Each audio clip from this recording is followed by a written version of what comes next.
Hello students, 12th chemistry unit 11 hydroxy compounds and ethers lessonல இதுக்கு முன்னாடி physical properties of ether பார்த்தோம்.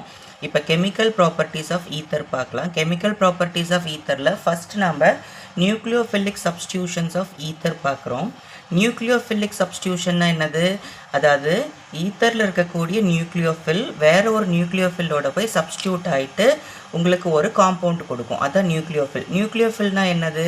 யார்கிட்ட nucleus அதிகமாக இருக்கோ, அதாவது புரோட்டான் சார்ஜ் யார்கிட்ட அதிகமாக இருக்குதோ அந்த புரோட்டான் சார்ஜ் அதிகமாக இருக்கக்கூடிய காம்பவுண்ட் என்ன பண்ணும்? ஒரு எலக்ட்ரானை தேடி போகும் இல்லையா? யாரெல்லாம் எலக்ட்ரானை தேடி போகிறாங்களோ எலக்ட்ரான் லவ்விங் காம்பவுண்ட்ஸ் வந்து நம்ம நியூக்ளியோஃபில் அப்படின்னு சொல்லுவோம். இதுக்கு நம்ம ஒரு ஈத்தரை எடுத்து ஹைட்ரஜன் அயோடைட் கூட ட்ரீட் பண்ணோம் அப்படின்னா நமக்கு ஒரு ஆல்கஹாலும் ஒரு அல்கைல் அயோடைடும் கிடைக்குது அப்படின்னு சொல்கிறாங்க. பாருங்கள், இங்கே நம்ம மீத்தாக்சி ஈத்தேன் எடுத்திருக்கோம். இது ஒரு ஈத்தர். இதை நம்ம ஹைட்ரஜன் அயோடைட் கூட ட்ரீட் பண்ணோம் அப்படின்னா என்ன கிடைக்கும்? இப்போது இந்த CH3 ப்ளஸ்ஸாகவும் இந்த O மைனஸாகவும் பிரியுமா? இந்த O CH2 CH3 மைனஸாக பிரியும். இந்த இடத்துல H ப்ளஸ்ஸாகவும் அயோடைடு வந்து எலக்ட்ரோ நெகட்டிவிட்டி ரொம்ப ஜாஸ்தி உள்ள காம்பவுண்ட். ஸோ அது வந்து மைனஸாகவும் தான் பிரியும். இந்த ஹைட்ரஜன் அயோடைடு வந்து இந்த பாண்டில் இருக்கக்கூடிய ஹைட்ரஜன் கூட இருக்கக்கூடிய பாண்டில் இருக்கக்கூடிய எலக்ட்ரானை தன்னை நோக்கி புல் பண்ணும். அப்போ வந்து இதோட சார்ஜ் வந்து மைனஸ் ஆயிடும். அப்போ H ப்ளஸ் ஆகுமா? இப்போ இங்கே என்ன நடக்கும் அப்படின்னா இந்த H போயிட்டு இந்த இடத்த அட்டாக் பண்ணும். இந்த I போயிட்டு இந்த இடத்த அட்டாக் பண்ணும். அப்படி அட்டாக் ஆச்சுன்னா நமக்கு கிடைக்கக்கூடிய ப்ராடக்ட்டு CH3. இந்த I போயிட்டு இங்கே ஜாயின் ஆச்சுன்னா மெத்தில் அயோடைடு ப்ளஸ் இந்த O கிட்ட இந்த H ஜாயின் ஆயிடுச்சு. அப்போ பாருங்கள், CH3 CH2 OH கிடைக்குதுன்னு சொல்கிறாங்க. இப்போ வந்து இது மெத்தில் அயோடைடு,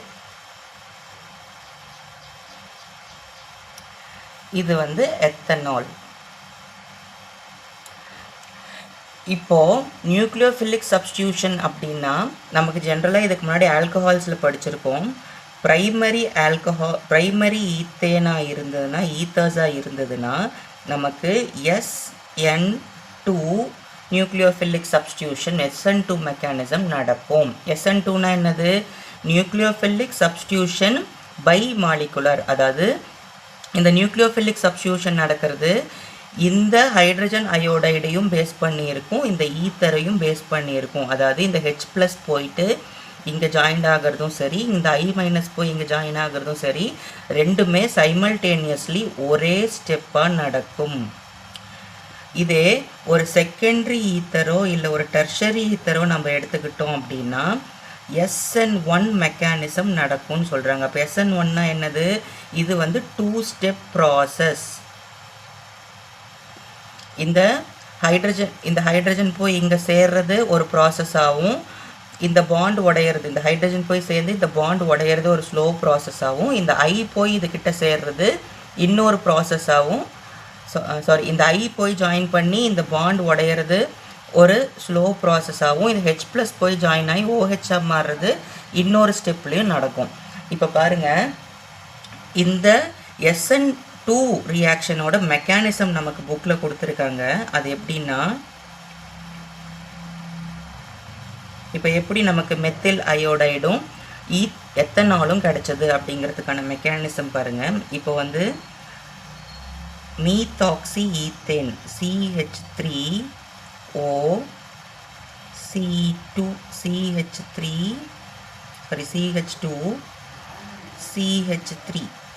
இப்போது இங்கே லோன் பேர்ஸ் இருக்கும். இது கூட நம்ம யாரை ரியாக்ட் பண்ணுறோம்? Hydrogen iodide. இதை நம்ம ஹீட் பண்ணும்போது இந்த அயோடின் வந்து எப்போவுமே எலக்ட்ரோ நெகட்டிவிட்டி ஜாஸ்தி உள்ள எலமெண்ட். அப்போது இங்கே இருக்கக்கூடிய எலக்ட்ரானை தன்னை நோக்கி இழுக்கும். எலக்ட்ரான் இதை நோக்கி இழுக்கும்போது இதோட சார்ஜ் வந்து மைனஸ் ஆகும். இந்த H கிட்ட இருக்கிற எலக்ட்ரான் போயிடுச்சுன்னா இந்த இடத்துல ப்ரோட்டான்ஸ் தான் இருக்கும். ஸோ இந்த இடம் பாசிட்டிவாகவும் இருக்கும். அப்போ பாசிட்டிவாக இருந்தால் என்ன பண்ணும்? இந்த ஆக்சிஜன் கிட்ட இருக்கிற இந்த லோன் பேர்ஸ் போயிட்டு இந்த ஹைட்ரஜனை அட்டாக் பண்ணும். அட்டாக் பண்ணுச்சுன்னா நமக்கு எப்படி ஒரு காம்பவுண்ட் கிடைக்கும்? CH3OH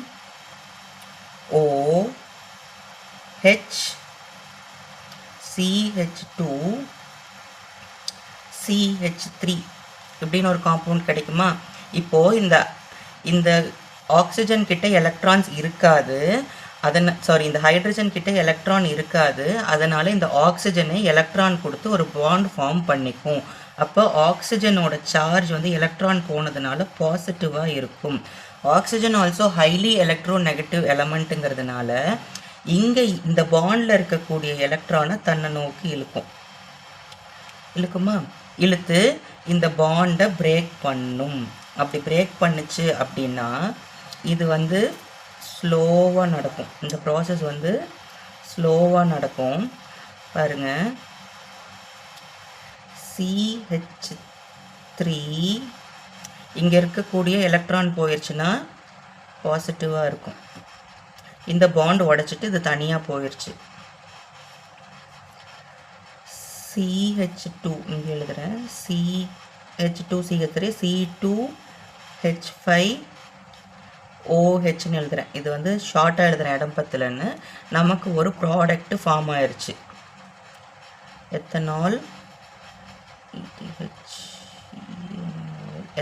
ஃபார்ம் ஆயிடுச்சு. இப்போ அடுத்த ப்ராசஸில் இப்போ இந்த I மைனஸ் இருக்கும் இல்லையா, இந்த அயோடைட் மைனஸ் அப்படியே தான் இருக்கும். இப்போ இந்த அயோடின் போயிட்டு இந்த இடத்த அட்டாக் பண்ணும். அப்படி அட்டாக் பண்ணுச்சுன்னா நமக்கு அடுத்த ப்ராடக்ட் இது வந்து ஃபாஸ்ட்டாக நடக்கும். CH3 ஐயா கிடைக்கும். அப்போ நமக்கு 2 ப்ராடக்ட் கிடச்சிருச்சு. இப்போது மெத்தில் அயோடைடும் எத்தனாலும் நமக்கு ஃபார்ம் ஆயிடுச்சு. இதுதான் இதோட மெக்கானிசம். தேங்க்யூ.